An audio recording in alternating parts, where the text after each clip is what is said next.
Okay, April 8th, 2016. I went into cardiac arrest. My heart stopped for 15 minutes, and lack of oxygen to the brain caused brain damage.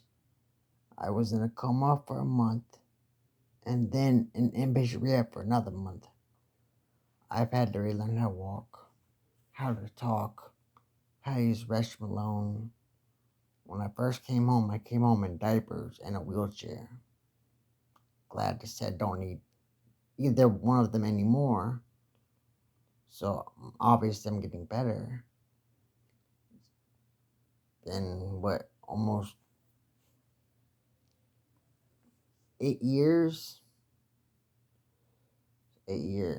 I'm not supposed to be here, so every day is a blessing.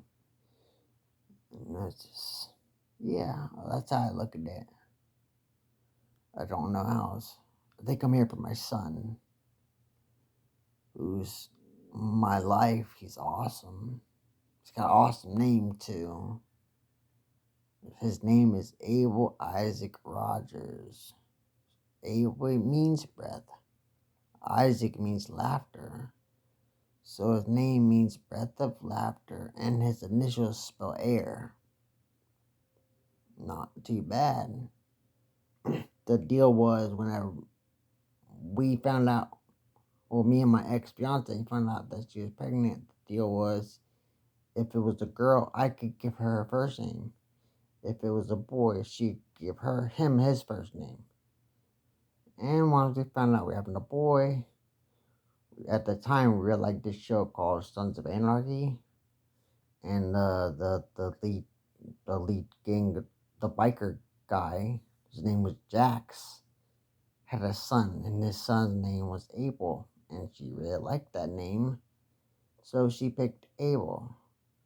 Well, then I went, because I wanted his name to mean something, because my name is Clayton, which is, I think is Pit of Clay, which I don't think is very cool. Its name, though. But yeah, I wanted my son's name to mean something. And it means something. It's kind of cool what it means. When I found out she was picking Abel, I ran with it. I found out what Abel meant, breath. I didn't find out what Isaac meant until later on. It was going to be Abel Emmanuel, spelled with an I. But like a day or two before, I found out what Isaac meant. And once I found out it meant breath, they kind of went together. So yeah, his name is Abel Isaac Rogers. I think that's awesome. And again, I think he's the reason that I'm still here. I was obviously spared life for a reason. And the only one I can really think of is for my son. Yeah, because I did kind of die for 15 minutes. So I'm not really supposed to be here. Yeah, but I am. I am, and I'm gonna put every second I can into, well, for one, just living life, being happy, well, trying to be happy, and be there for my son. You know, I'm sure some of y'all have kids, and you would do anything for your kids. So yeah, I mean, that's that's about that's it though. I mean, mm, yeah. I mean, things didn't work out with my son's mother, who was my fiance at the time, and she decided to leave about a month after I first came home from the hospital. I think what happened was that she got scared because she didn't think I was gonna make it, and then of course we we found out that I probably wasn't gonna be allowed to drive. or work for a paycheck. So I think she just got scared of that whole situation. So she decided to leave, which is fine. It's her choice. I mean, I really wish she would have stuck around for a little while after, because the first year of my rehab was just awful. I was definitely affected by her leaving, and I was still early in my brain injury, so I kind of needed that support. I got it from my family though, who's helped me a lot. I wouldn't be here without them. Yeah, I mean, but that's life. It goes on. I'm sure I'll find someone else and get the chance to be happy. If not, fuck it. I got a girlfriend. Her name is Pamela Henderson. She never talks back either. I'm just kidding, but yeah, just it's part of life, I guess. Live and learn, and the train keeps going whether you want to get off it or not. So I'm still riding that train. I haven't jumped off yet.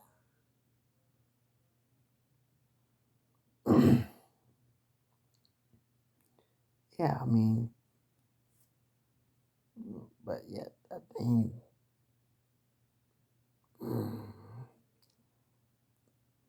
No matter how rough I think I got it, I know someone else out there has it a lot worse than me. This is just a fact. It's a fact of life. No matter how bad you think it is, someone out there has it way worse. I mean, it's really up to you whether or not to be happy. So, I mean, I could have kept griping in my sorrow and still be there for all I know. Or I could just pick up and move on with my life. Yeah, I mean, of course, things got a little bit rocky there at first. So my whole son situation, because she lived in South Carolina. Well, that's where my son was born. So I was convinced that she was gonna try to leave the state of Florida with my son and go to Carolina, which I didn't want to happen. So I uh I did a what's it called? Not a restraining order, but like a summons. I don't know what it's called. Whenever you request someone that has to show up to court. Anyway, I did that. I worked out this deal with her. At the time, it was a horrible deal because again, I was other than brain injury, and I was still in love with her, and she knew this. So she used it to her advantage and kept telling me, "Oh, we're gonna get together again. We just gotta get all this court stuff out of the way." And that wasn't the case. Once I signed the papers, that was it. And I only ended up getting my son every other weekend and every Thanksgiving. That was it. So yeah, I mean, I got fucked on that one, but we went back to court later on, and I got a much more fair deal for me. Anyways, now I get to see my son like 140 or 50 days a year. It just I see him every week and every other weekend, which I think that's standard. I don't know. It seems like everyone else down here has 50-50, but it is what it is. I mean, I can't really drive, so therefore I depend on my family to do the driving, picking up, and stuff from school.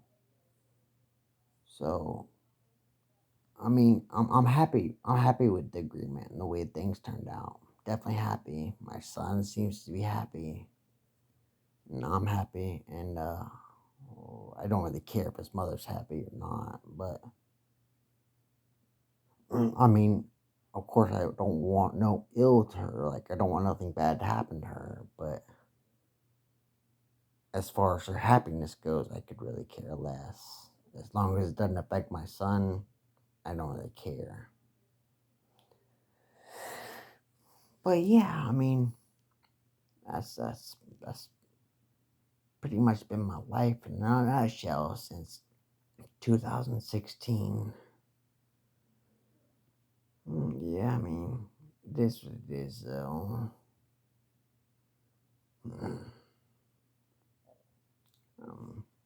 I'm moving on though, living life,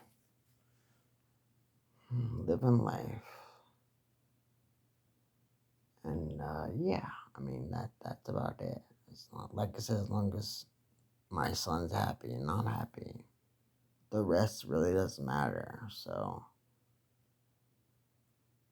yeah, I mean, anyway, that's my life wrapped up from 2016 on. Um, Before that, I'll get into that some other time. But yeah, I mean that's my life now, and as things go now. So uh, I'm getting better though. I'm getting better slowly but surely every day. I did just break my femur bone, so I've been laid up in the bed for a while.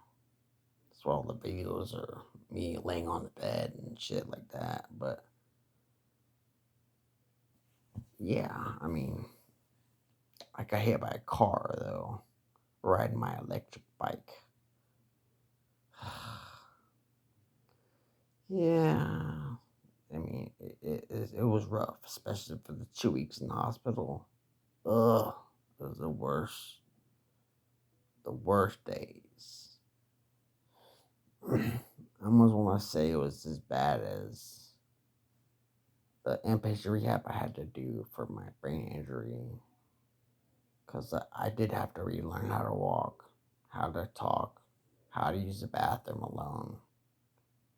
Uh, like I said, when I first came home, I came on a wheelchair and I came on diapers. I was even having to put those mats underneath my sheets, or like the pee pads for dogs, but they make them for humans too, I guess. So I had a bunch of those, and I'm glad to say I don't need them anymore. Knock on wood that I won't need them ever again. But I said the same thing about the walker and the thing that helps you go sit on the toilet while you go to the bathroom. I said that about that stuff whenever I came home, and I needed it again because of my femur bone. So I don't want to say I don't want to ever have to use. I don't want to ever have to use it again. But I'm not going to say I don't ever. I don't. I'm not going to need it again. Cause yeah, yeah. I mean, let's see, I've had to have a defibrillator put in me because of the, the cardiac arrest. But I don't have one of those defibrillators that leads go into the heart. I have a different one. Mine is on the outside. You can actually you can actually see the defibrillator, and you can see the leads that come over. You can so all the leads right here. You see a lead going up there, it goes down around. And it's like this little box on my side, but it has shocked me too. So it definitely works. Yeah.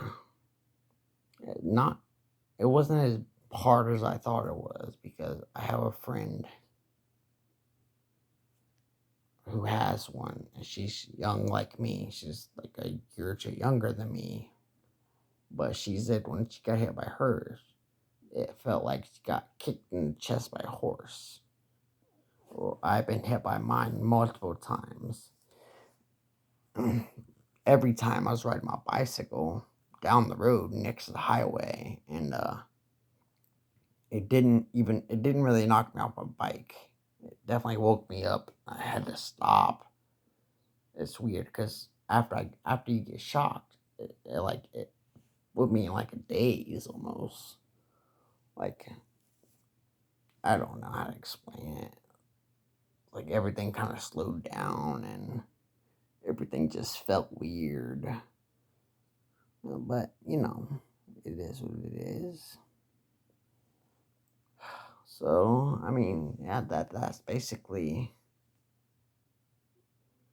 my life since 2016.